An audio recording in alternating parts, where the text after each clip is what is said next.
అరవీల ఆకాంక్ష మేరకు తెలంగాణ రాష్ట్రం ఏర్పడిందని వచ్చిన తెలంగాణలో కల్వకుంట్ల కుటుంబం బాగుపడింది తప్ప ప్రజలకు ఒరిగిందేమీ లేదన్నారు టీపీసీసీ చీఫ్ రేవంత్ రెడ్డి.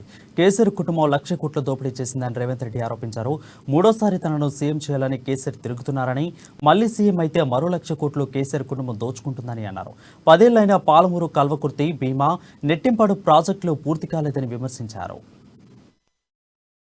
ఆ సన్నాసుల కొత్తగొచ్చిన తెలంగాణ రాష్ట్రానికి 2 సార్లు ముఖ్యమంత్రిగా అయ్యి వారి కుటుంబం బాగుపడ్డది. 1,00,000 కోట్ల రూపాయల దోపిడీకి పాల్పడ్డాడు. 10,000 ఎకరాల భూములను ఆక్రమించుకున్నాడు.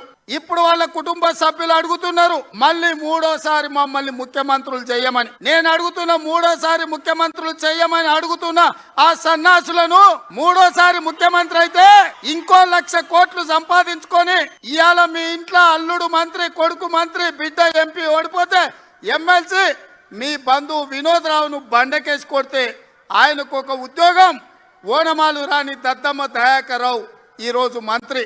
అంటే మూడోసారి ఇస్తే ఇక మీ మనమన్లు, మీ చుట్టాలను కూడా మంత్రులను చేసుకుంటారా?